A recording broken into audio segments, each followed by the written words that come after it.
All right, guys, we're in the studio today. It's Monday, but hopefully you're excited like I am. We're talking to Physician on Fire, and as usual, we're talking about financial independence. You're listening to ChooseFI Radio. The blueprint for financial independence lives here.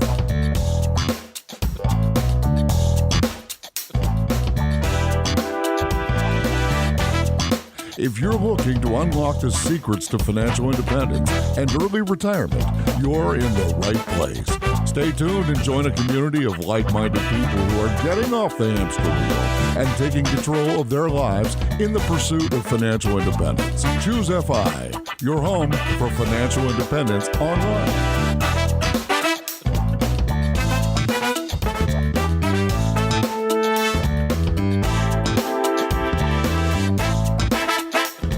All right, Brad, we're back. And today we got Physician on Fire. He's going to be talking to us, obviously, about financial independence, but we're going to be dealing with this specific framework of the high income professional in the context of financial independence. And I'm excited just to get a chance to go through the information that he's been creating over the last several years and explore what this particular framework actually looks like. Yeah, agreed. This should be a good episode. Our good buddy Carl over 1500 Days was the one who hooked us up with Physician on Fire. And it's nice to meet another blogger, and especially someone who's focusing on high-income professionals. So I think that's a different perspective than many of the guests we've had on, and I think it'll really add to the audience. So yeah, very excited. All right, POF, welcome to the studio. How you doing today, buddy? I'm doing great. I'm excited to be here chatting with you. I think the audience that you speak to with your blog is maybe different than the audience that Jacob from ERE speaks to, and I think that is awesome. Yeah, definitely. I'm not trying to show people how to live on less than $10,000 a year. You know, my budget's more of for us, maybe 60, 70, 80,000 a year, but I know my audience, they spend up to 200,000 or more. So yeah, I definitely have a slightly different perspective than some of the others. I think it makes for a very interesting story because when you take someone that on an average day without any intentionality is spending close to $200,000 or $300,000 a year, and you start talking to them about the possibility of what a $60,000 or $70,000 a year lifestyle might look like, that's got to be an interesting conversation. I mean, that's one that I want to be a fly on the wall for. Right. And I think it starts at, well, I couldn't. You say, well, you don't want to, or you're so used to what you're doing right now. But on the other hand, when you look at a little closer how we're spending our money, we've got certain ways that I say that we cheat, essentially, because I no longer have a mortgage payment. So I have a nice house, but it's paid off, and we have a little second home, and that's paid off too. I've paid off all my student loans. We no longer have term life insurance, no longer pay for disability, which is $300 to $500 a month for most physicians. You know, we do a little bit of travel hacking. Our kids are in public schools, and even our donation money, I track that separately because that comes from our donor advised fund, which is something I'm building up from our investments. So again, there are quite a few categories where we've just knocked that spending down to essentially zero. So when you have the conversation with fellow physicians who are spending $200K plus a year, how does that go? What do you actually talk about as these are the first items to change? Does it even get down to change, or is it just here's what we're doing and it's going to enable us to X, Y, and Z, retire early or have financial independence, however you want to frame it? I'm just really curious what that conversation actually mechanically looks like. Right. And I haven't had this conversation in person in real life too many times. Most of the talking I do is in the form of writing on my site. But I was talking with a friend of mine, and I kind of told him what our spending was. And he was like, wow. And I was like, well, yeah, there are certain things you can do. And where we live, you know, I'm kind of in a rural area in the upper Midwest, and there isn't as much pressure to spend a lot of money. The parking lot's not full of luxury autos, and we don't have competition for the best private schools because we only have a couple parochial schools. And so I think there's more pressure in bigger cities to be a bigger spender than there is where I'm at. But yeah, in real life, I haven't had that conversation too many times, and I don't think it would go that well, to be honest. Well, it probably does help that in some cases, because you've created this platform, you're sharing your story, they're coming to you as opposed to you imposing your own belief system on somebody else. These are people that are looking for another way. Right. I'm not going around proselytizing, trying to convince every surgeon I work with that they should start changing their ways, because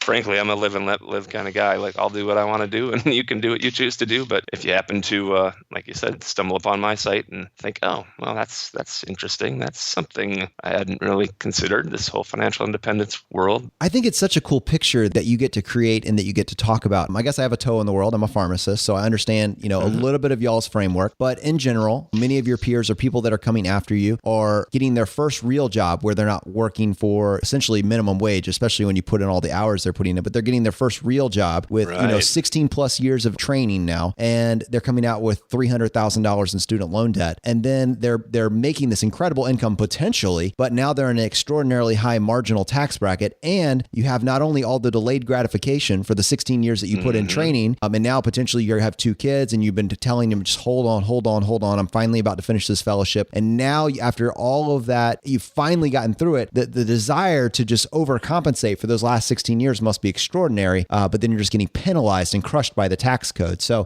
physicians have these unique struggles and this kind of this unique framework that you have to work within. And I imagine the ability to resist overcompensating for the 16-year drought that you were in must be very intense. Yeah, you nailed it. I mean, I was going to say some of the the high points, but you just nailed them all. It really is. You don't finish until you're usually in your early 30s for most of us, and that's if we didn't take any time off. And the debts are becoming just out of control. And then you've been, scrimping. And so there's kind of 2 sides to that coin as far as you get used to living on a lot less, not much more than minimum wage based on your hours. On one hand, people like me, for example, so used to quote unquote living like a resident, where you make, for me, it was 40,000. Now it's maybe closer to 50, 60 a year. It's a decent living, but it's just enough to live a normal middle class life. So if you can continue living that middle class lifestyle for just a little while, you can get way ahead, despite the tax code and the tax bracket you find yourself in. But on the other hand, so many of us had been waiting, and spouses have been waiting for that first big paycheck, that you're going to reward yourself. And, it's best to reward yourself with maybe a really nice vacation or a decent, reliable vehicle. But on the other hand, many physicians just spend the majority of that paycheck and don't even max out their available tax-deferred retirement investments, which is the first thing you really ought to be doing. Just to dial in that a little bit more. So you graduate, or not just graduate, but now you finish your residency and your fellowship or whatever, that ended up looking like. And now you're making, $200,000 plus, but you've got $350,000 in student loan debt that have been accruing, interest essentially in the background this whole time. Maybe you had it on deferment, and you're in a now extremely high marginal tax bracket. That is a challenge, to pay down $300,000 in student loan debt. That's going to take some time, especially when the marginal tax bracket you're in is a 40% tax bracket. What does that look like practically for you guys? If you really want to get rid of that debt, which I strongly suggest you really focus on, then you can't really do the big lifestyle upgrade or lifestyle inflation. Maybe increase your lifestyle by 50% in spending, but you want to put a lot of money towards those loans. There's a physician up in Alaska, and he's also a relatively new blogger, but he goes by Live Free MD, and he has a post about paying off $400,000 in debt, I think within 5 years. And it's because that was his goal. He said, I could stretch it out to 20 or 30 years like a mortgage, but I don't want that hanging over my head. So he just put most of his paychecks towards his loans until they were gone. And that's really, the best way to do it. Yeah. Let's go ahead and just hop right into this. Do you want to tell us a little bit about your own personal path to financial independence? Sure. It's kind of a long story, kind of a short story. I finished residency in 2006. And for the first couple of years, I did what's called locum tenens work, which is just a fancy Latin term for holding a place or working a temporary job. So I was an anesthesiologist for hire, working wherever there was a need, and I had a license and wanted to be. So for 2 years, my fiance and then wife, during that time we got married, traveled around, lived in half a dozen different states, and got to try a bunch of different practices. And we were living on the dimes of the hospitals and groups we worked for. So they'd put us up in apartments or hotel if it was a short period of time. And that way I was able to basically save every dollar I was paid. I had a per diem for food and I had lodging, and I was able to pay down my student loans while saving up for our future. And then basically almost everywhere I worked, there was a job opening and a job offer available to me. And one of those places happened to be very near to where my wife grew up. So I ended up taking a permanent job. I should put permanent in quotes. If you could see me, I'm doing that with my fingers, the thing.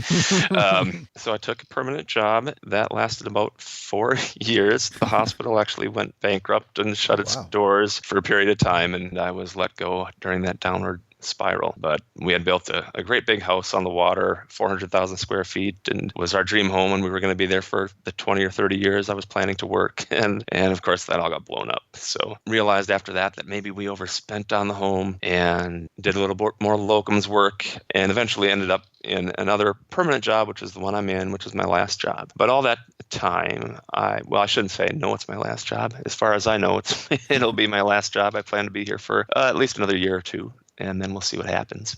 So after 10, 11 years of working, I had always been a natural saver, and I didn't know exactly what I was saving for, but I came across an article on Market Watch about this guy named Pete, who goes by a silly moniker of Mr. Money Mustache. And it talked about financial independence and what it meant and what the math was behind it and all of that. And I looked at my balances and kind of ran the numbers for myself and realized, and it was a shocker, but I realized I basically was financially independent after a decade of working as an anesthesiologist, and I hadn't really been saving for it. I had been saving, but I didn't know for what necessarily. But I did realize that if I really wanted to, I could retire at any point. What's powerful about that to me is just by virtue of the fact that you have this massive income, if you just do just a couple things right at the beginning, the rest of it writes yourself. And the sad thing is how many, physicians I know, and the story is at the age of 60, they have nothing to show for it. Or at least they're still in the hamster wheel and they're having to work to 70. There's no real timeline for their retirement because they just didn't do a few of those things right at the beginning. Right. I mean, you can't live paycheck to paycheck and ever hope to get ahead. And so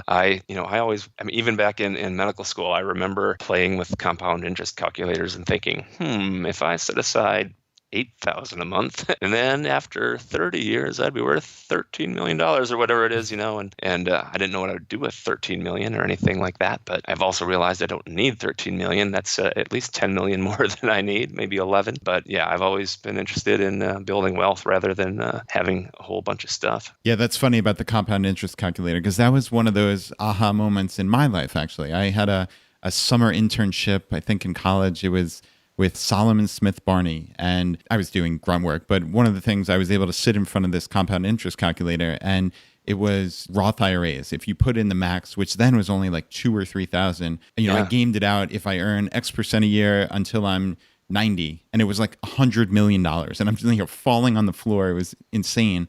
But as silly as that sounds, that was one of those seminal moments in my financial life. Just seeing that calculator and knowing that, holy cow, only $2,000 or $3,000 a year can make such a difference when compounded over many, many decades. So right. My parents, my dad actually was, he had a dental practice, and he was just down the street from an E.D. Jones guy because, they're on every street corner. But he took us down there and had the guy run us through some little scenarios like that. And he showed us, if you put in, I think it was $2,000 a year, and we were probably 16 or 17 at the time. And he showed us 11% interest and what that would do over the course of a lifetime. And it was like, wow, yeah, there's those, decamillionaire numbers. So this is not a plug for E.D. Jones by any means, but he did open my eyes to the magic of compound interest. And my dad taught me the rule of 72 even before that. So I knew what it would take to double my money with interest. Yeah, that's very cool. So I just want to actually ask you to put yourself in your shoes like the day before you read that Market Watch article with Mr. Money Mustache. So had you thought about retirement or early retirement or what it would take, what that number was for you? Like, had that ever consciously came into your mind, or what was your plan the day before you read that article? That's a great question. And I would say that I hadn't thought a whole lot about it. I figured it made sense to work at at least as long as I had kids going to school and living with us, which would have put me into my early to mid 50s. And I had kind of looked at the numbers and figured, if I worked till 60, I'd likely have 10 million, and maybe even by 55 if things continue to go well with the stock market. But the thing that really drove me to kind of look at all that again, and I think I stumbled across the Market Watch article, and then it just kind of stuck in a little place in the back of my mind. And then I was studying for a board exam, and it's one that they make us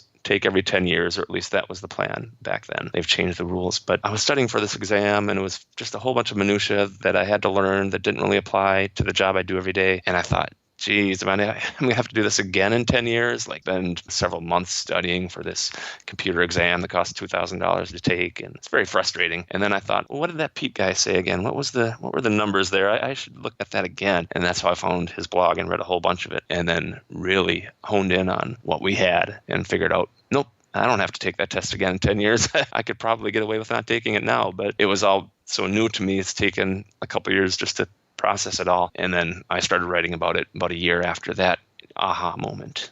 Going back, one of the things that was really powerful to me that you said a second ago was basically saying, and I could have $13 million. And then I realized, wait a second, I don't actually need $13 million. In fact, that number may be close to it. Now, insert a number here. It doesn't really matter. But what's striking to me is that in the community that we're in, and I love that, yes, your domain is physician, but it's physician on fire. So you have centered yourself from the fire community, and your framework's different, but your roots are in fire. And that's the conversation that we have. Money is not the end goal. This is not a race to be the one with the biggest pot. But what you're doing is you're looking, all right, how much do I need to sustain the lifestyle that I want to be able to provide for my family? And that's a function of the math. And then you don't need to pick some willy-nilly, number out in the sky. It's not a pie in the sky. It's not 20 million. It's not 10 million. It's based on the math. And you said, my number one goal is to be financially independent, not to be the richest guy, not to be the next Warren Buffett. And my number is significantly less. And I think that's empowering. And I think that it really allows you to have a different conversation and a different motive with your working career. Right. And it's still a big number that I'm shooting for, because I don't want to have any regrets. I don't want to feel like, gee, why did I leave this great job when I was in my early to mid 40s? And so I'm overshooting a bit, and I know that, but I'll be more comfortable with, say, a 3 to 3.5% withdrawal rate, and I'm aiming to have the ability to spend maybe 20 to 30% more than I actually do right now, because I do like most aspects of my job. There are certain parts of it that I don't love, but I'm trying to balance the regret of, say, working too many years and not starting to live a more exciting life early versus regret walking away too soon and someday wishing that I had worked longer. But yeah, as far as those big numbers, I mean, honestly, I figured I'd probably just put my name on a building at my alma mater or something like that someday. Although, with compound interest, and if I continue to spend the equivalent of less than $100,000 a year, and I worked till I was in my 60s, well, yeah, I would have 10 million when I retire, but maybe 50 million 30 years after that. And of course, that wouldn't be worth as much as it is today, but it would still buy, I think, at least a nice break room or something. That's awesome. One of the things that's so unique about the situation that you find yourself in, being a physician, or I would say specifically with physicians, just because the amount of training that you guys have to go through to be a physician in the fire space, what a quandary. You are going to be in this situation where you spent 16 years trying to become a physician. And I'm not saying that this is the choice that you're going to make, but for someone it might be. They do it for 5 or 6 or 10 years, and suddenly they say, you know what, I think I'm pulling the trigger. I think I'm done. And I think I read this on maybe your blog or someone else's. Is there the potential for guilt there that you're making that choice? Would you feel guilty that, I think I'm going to get out of this? Personally, no. I think some people have different thoughts on that, but we certainly didn't sign any kind of indentured servitude contract when we decided to become physicians. And so I don't think we necessarily owe anything to society. I think it's a good service that we provide, but we're also compensated for it. So it's more of a contract with society than a contribution, I feel sometimes. Unless you're truly doing volunteer work, then that's wonderful. All right. So I want to ask a question. This is just my own ignorance of the profession. So let's say just hypothetically you were to take off a couple of years and you decided, hey, this early retirement stuff isn't for me. Could you go back to being a physician at that point, or do you need to requalify, or how would that even work? Is that something on your mind? It definitely is on my mind. And when I do, quote unquote, retire from medicine, I'm going to treat it like a sabbatical, as though I may come back. At least I'll set myself up so that I could. And the longer you're away, the more difficult it will be. But for me, that to set myself up, that means having all of my certifications up to date and renewed just before leaving. So there are a number of acronymed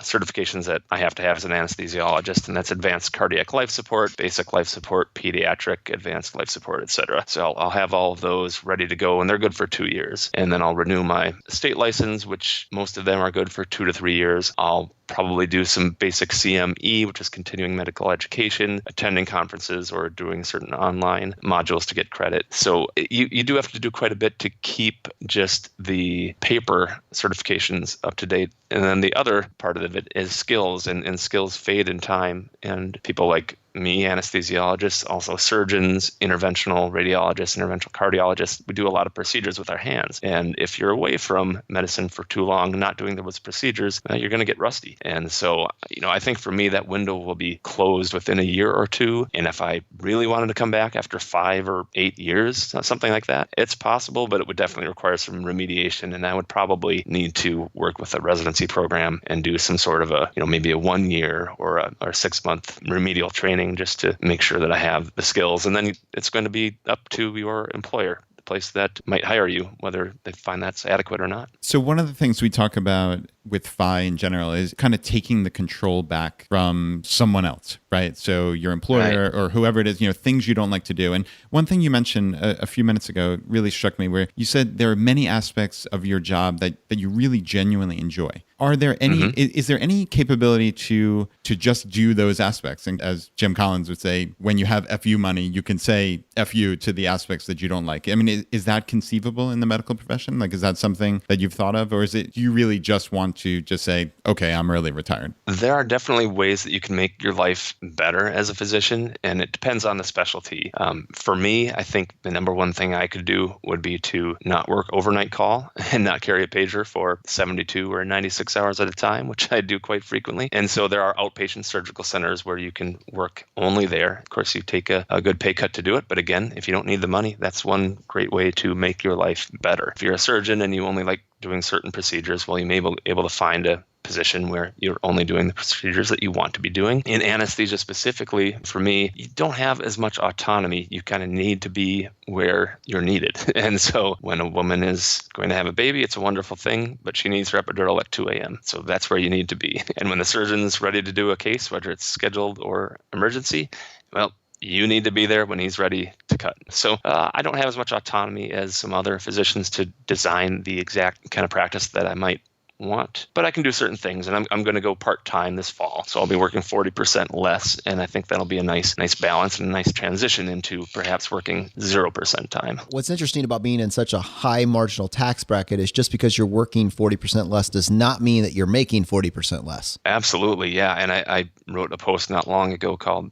So Long Full-Time Employment, and I just highlighted how much less I make for that last 40% that I work on a per shift basis, like basically a 12-hour shift. It's not quite how we work, but kind of like that. I make $500 more in the first 10 shifts of the month than I do in the last 6, because the taxes, half of what I earn goes to taxes in those last shifts, and only about a quarter goes to taxes in the first 10, on average. Remarkable. Yeah, it really is. And it definitely has to change the structure that you're creating as you're creating your own FI plan or FIRE plan. That has to be part of the calculus. Right. And I of course, I know the tax code pretty well, but I didn't realize just how much less I would be compensated for that extra work. And I used to pick up extra work. I used to do a lot of locums even on my time off, just because like I said, I was interested in creating wealth and paying off our debt, getting rid of the mortgage and getting rid of student loans and all that. I worked hard to make it happen, but I definitely paid plenty of taxes in. So this is really powerful. So let's say you're talking to your peers and you're just having this conversation about how to completely transform your life and your framework. And the question is, should I focus on earning more, picking up extra shifts, or should I work on cutting my lifestyle? And you could make that case in any tax bracket. I think it's a great conversation to have. But when you're in a 40% or 50%, essentially after all your taxes taxes are paid. That conversation, it's an extremely dramatic conversation to have when you take a look at one. Yes, you could go sacrifice every single weekend. You could be on call around the clock, but you are only going to be bringing home an extra small percentage. Where if instead of that, you made this one choice, you bailed on this one line item, you're going to be recapturing 100% of that and putting it towards your ultimate goal, which is to buy your freedom. Right.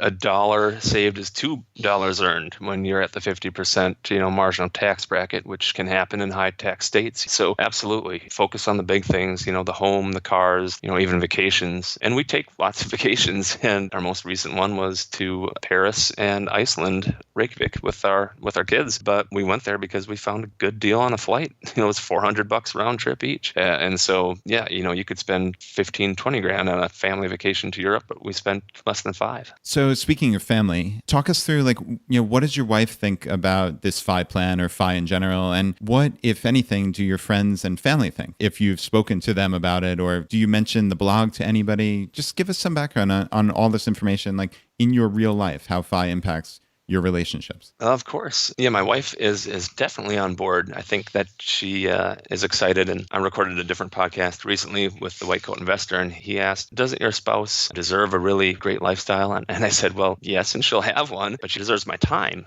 more than anything at this point. She basically single parents when I am on call, which is in the past every third night. Now it's every fifth on average. And so I think she deserves my time for her and for our family, more than more money. So she's excited about some of the plans that we've talked about, which include taking an RV around the country, living in a Spanish-speaking country, spending months at a time in faraway places like New Zealand or Australia or Southeast Asia, Europe, etc. So no, she would not be upset if I quit my job tomorrow. As far as friends and family, my parents are definitely on board. I didn't tell them about the blog for about a year, and along with that, I told them about our early retirement plans, and yeah, they totally get it. They know that it's a high-stress job, and they know that I'm not a spendthrift, and we know what we need, and we know what we're doing. So they're definitely on board too. It's interesting how a lot of your plans for the future are actually things that I've seen other people in the FI community model. Like JD Roth is traveling around in an RV, and Chad Carson from Coach Carson is living in a Spanish-speaking country. Him and his wife had that exact same conversation. Or Jeremy and Winnie from Go Curry Cracker are living abroad for months at a time. So that's got to be kind of cool to actually see people in your community, whether you know them personally or not, but in your community do that and see how they describe it literally on their blog. Right. On one hand, I'm terribly unoriginal because, like you say, this is just other people's ideas, not mine. But I do have the benefit of seeing how it works in reality and being able to read all about it, and then having those contacts that I could reach out to and be like, hey, I'm going to do this too. Any thoughts? Any tips? I don't know. Everything's been done before, I think. We come back to that Jim Rohn quote, you're the average of the 5 people that you spend the most time with. We keep bringing it up, but those ideas, yes, they're not unique, but because you spend time or have spent time, capturing their ideas, trying to figure out if that's something that's feasible for you guys, those suddenly become very normal, reasonable ideas. If the 5 people in your world, if all of your influences were just get the private school, get the 2 new cars, drive the Maserati, right, get the biggest house you can afford, join the country club, get the golf membership, that's where all your energies are. And that's going to trap you in that lifestyle. And I love the choices that you're making. Yeah, thanks. And that kind of reminds me of, I kind of alluded to it earlier that where I live, that's not the norm, which is really great. There's not as much peer pressure. But, in medicine, we have this geographic arbitrage, I call it, where the highest paying jobs tend to be in the places where there's less demand for people to live. So on the coasts, in the big cities, that's where the action is. That's where people want to be. They make less money. Whereas in most professions, bankers, lawyers tend to be more well paid in those big cities. And in a lot of professions, you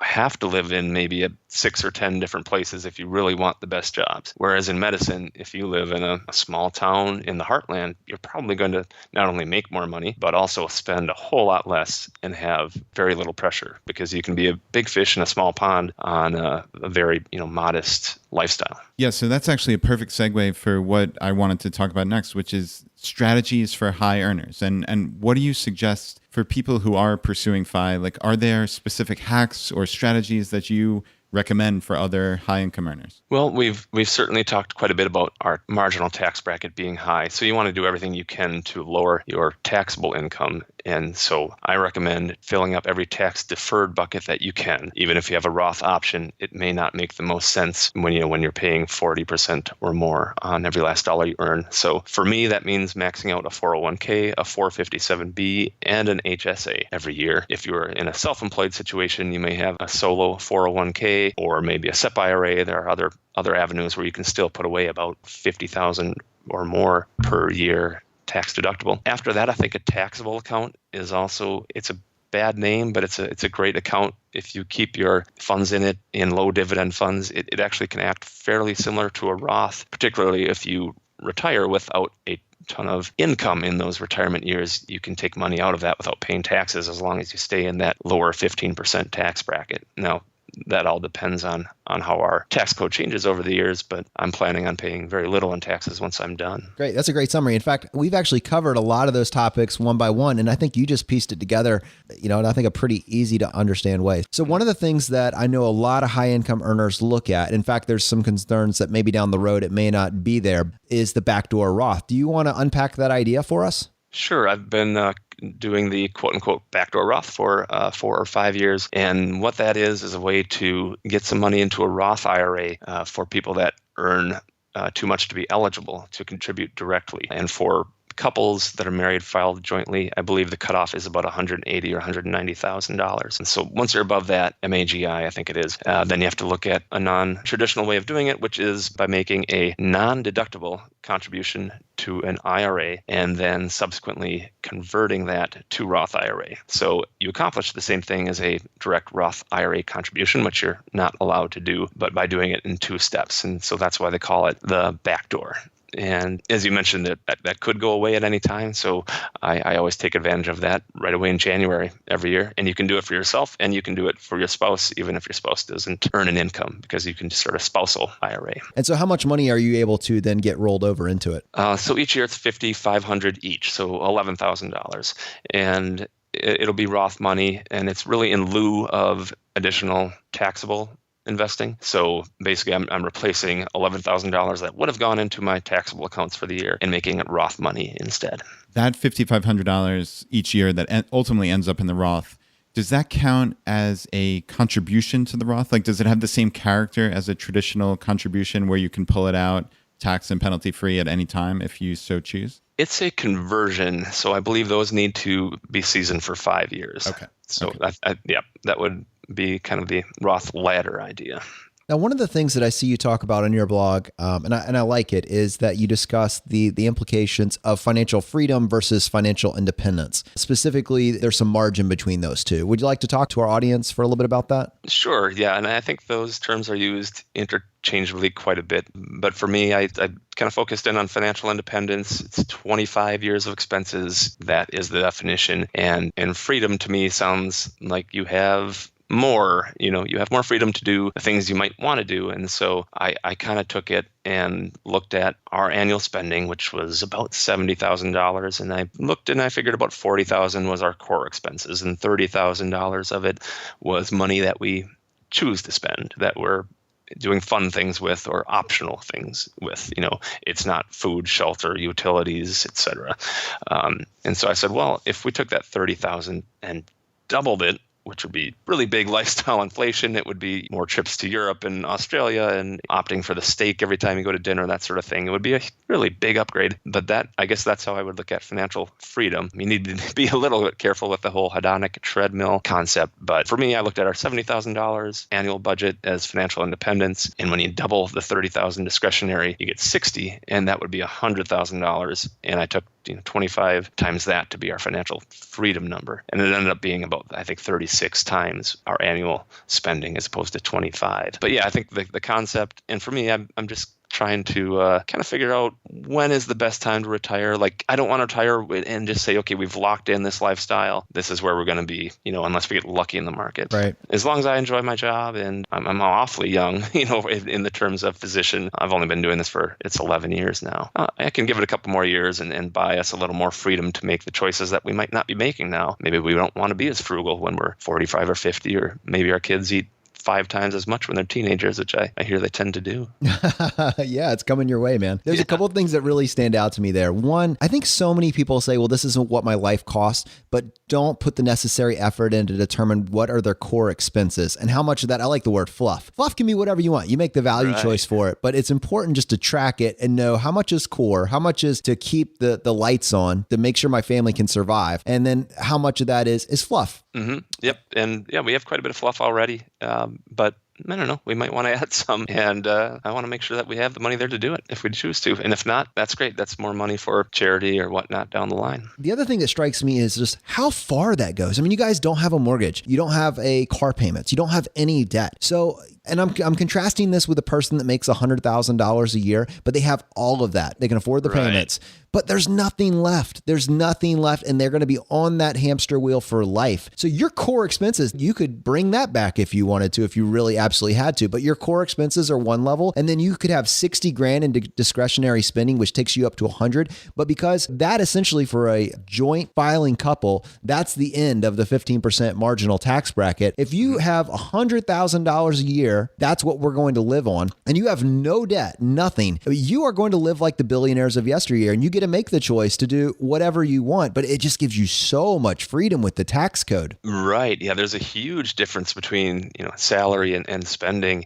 I think the happiness studies that said you don't get much more bang for your buck after about $75,000 a year, and they were actually looking at income. But if you can spend $75,000 a year, that's a lot of money to spend once you subtract all of the payments and the debts and all of that. Yeah, and that strikes me as a very conservative number, how you've set this entire financial freedom up, right? So if you're saying it's $40K a year are your core expenses, but you're ultimately budgeting, if you will, for $100K of expenses. I mean, that sounds like this wonderful lifestyle. So yeah, I'm very impressed by that. Yeah, and I don't think we'll go all the way up to that 100,000, but just having enough of a nest egg to allow for it makes me feel pretty good. And I don't know if I would feel good if I was spending all 100,000 of it. Probably not. But just to know that would be there, and I could be within at least the 4% withdrawal rate there. That comes back to the withdrawal rate. People freak out about whether or not the number is 3% or 4%. But when you have this margin, you're able to do the math that tells you what's the margin that you should be working within. And you can pick and choose based on the whims of the market. But either way, you guys are going to be fine. Yeah, and then when half or more of it's fluff, like you say, if we do hit a really bad bear market, another 2000 or 2008 style pullback, well, we can also pull back our lifestyle pretty easily. In fact, we may very well end up. Right now, we have 2 homes. Our second home is just a little 2-bedroom, 1-bath, sort of a old resort unit that's now called a condo, but we call it our cabin. That might be our only property for a while. If we're traveling most of the year, then that could be home base, and we'll have far fewer expenses for our homes. Very cool. Lots of latitude. Yeah. One of the things that's really amazing about what you're doing is your donor advised fund. I know that you actually donate 50% of the profit that you make from your blog to different charities. Do you want to talk a little bit about that? Absolutely. I started this blog after I had reached financial independence. And so when I started to monetize, which I think I did on the second or third day, even though I said I wasn't going to do it for a year, I thought it made sense to make sure at least some of that money was doing some good. So I decided to make a pledge to donate half of my profits to charities. And I do a lot of that via a donor advised fund, which is a great way to get the most money to charity from your own dollars. So I donate mutual funds that have appreciated that would have capital gains if I sold them, but instead I donate them and the charity will get the full amount of money. And the donor advised fund is kind of a place for that money to go as an intermediary, and it can sit there for as long as you like and then be distributed to charities from the donor advised fund. But yeah, as far as donating half the profits, it just feels right. It didn't make a lot of sense for me to say, hey, I'm financially independent, and oh, by the way, the right sidebar is going to be full of ads, and I'm going to have affiliate links, and I'm going to make even more money. And I do hope to make some money from it because I like to have some skin in the game myself. It helps me really have a reason to try to make it the best that I can make it, but also to have a charitable mission. And hopefully I'll be able to give tens of thousands or even hundreds of thousands of dollars away from the income that the blog may provide. That's pretty cool. And that's the first time I've actually seen anybody do that or talk about something like that, at least in the FI blog sphere. So we'll definitely link to that article in the show notes for this episode as well. Very, very, very cool stuff. Awesome. All right, guys. And now it's time for the hot seat. In a world drowning in debt and rampant consumption, trapped by the chains of lifestyle inflation, these questions highlight the secrets of those who have broken free. Welcome to the ChooseFI Hot Seat.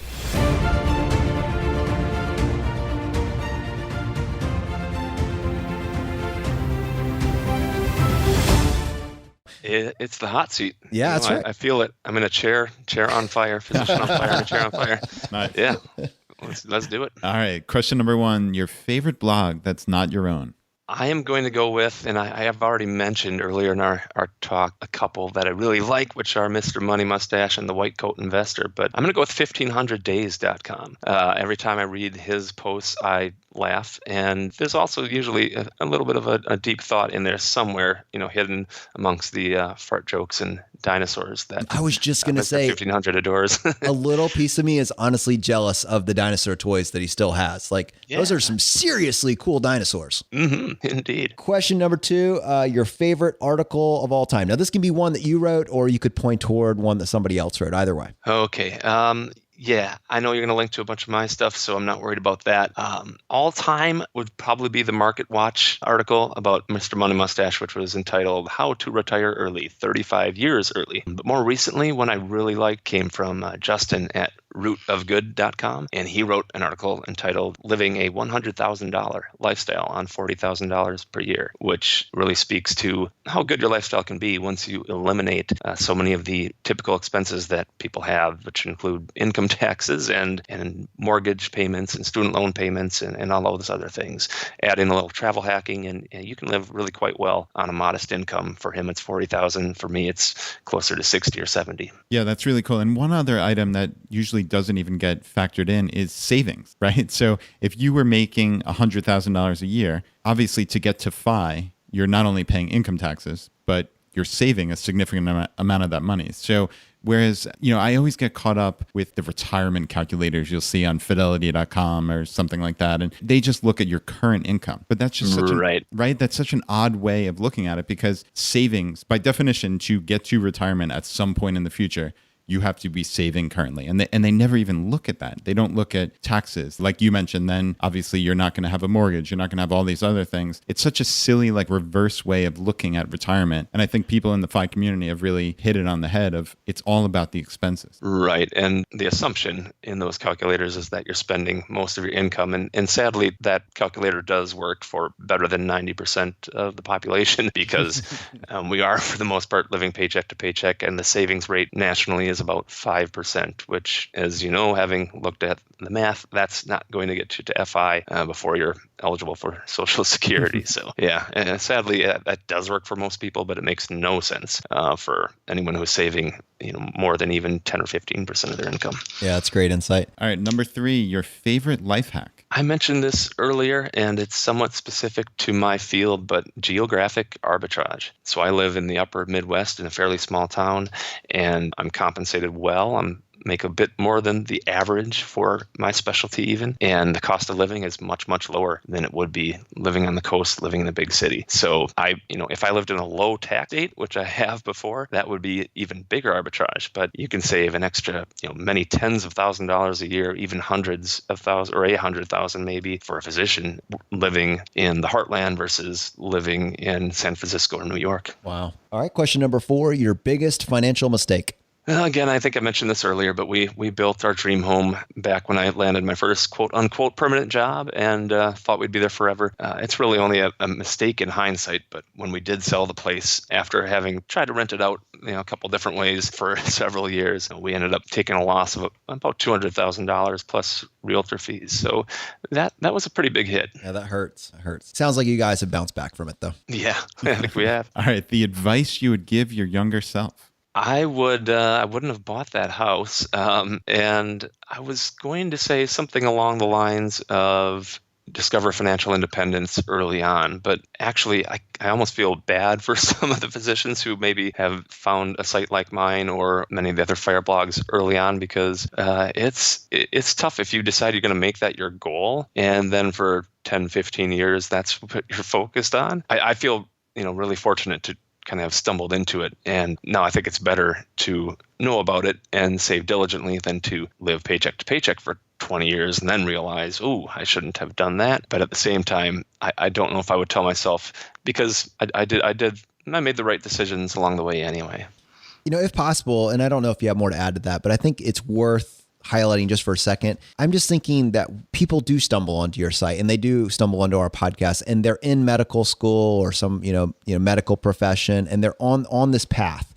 So maybe they're a resident, or maybe they're a student, and they're just now getting to the point where they realize the implications of incurring the $200,000 or $300,000 in debt they're going to get. What advice would you have for that person? I would focus on the big numbers and make sure you do have some fun along the way, because I guess that's my concern. If I told my younger self to pursue FI, that I would have maybe chosen not to go to the Galapagos Islands when I was unemployed between jobs, or not honeymooned in Alaska, and not made some of the choices that, although they cost us a little bit of money, we certainly could afford them and pursued FI at the same time. So I guess my recommendation is don't buy the most house you can afford. Don't have 2 car payments for fancy vehicles that you just don't need, and spend some money on having some fun. And it's a cliche, but spend money on experiences, not things, and then focus on eliminating those debts and not taking on large new ones.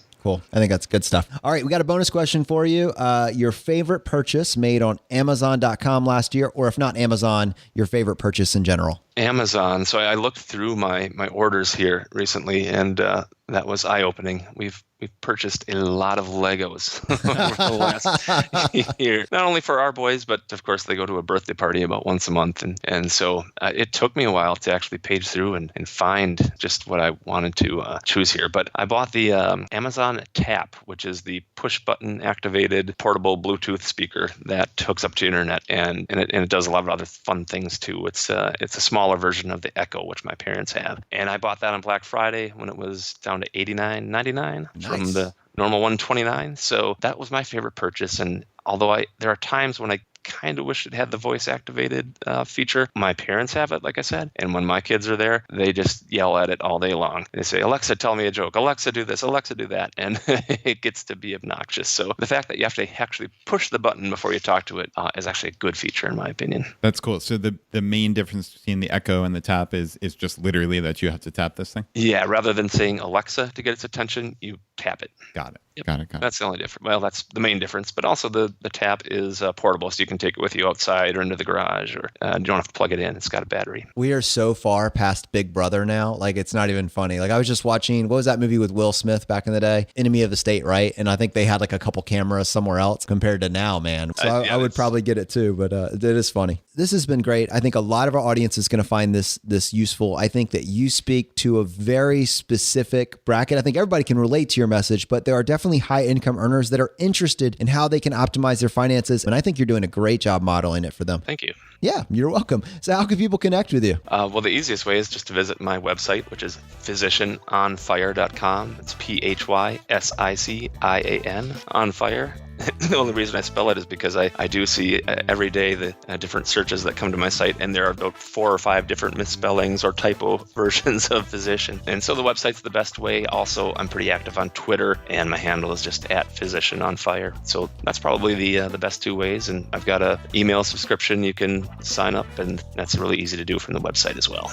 All right, guys, we're wrapping this thing up, and I love the story that Physician on Fire told. I know how easy it is to relate to that message. And to me, what's so striking is when you build a FI framework, it doesn't matter what tax bracket you're in. High income earners, this story is still for you too. There's room for you here. And you have this advantage of this high income. What are you going to do with it? Don't waste the opportunity. Get control of your life now. And I love the tools that Physician on Fire took the time to tell us about. And I hope that you find it useful as you continue to build your own personal FI framework. Brad, any final thoughts? Yeah, I think the entire FI journey always comes down to getting your lifestyle under control. And Physician on Fire's lifestyle might be significantly more expensive than many people pursuing FI, but based on his income, that's plausible, and it's still allowing him this very abbreviated path towards financial freedom and financial independence.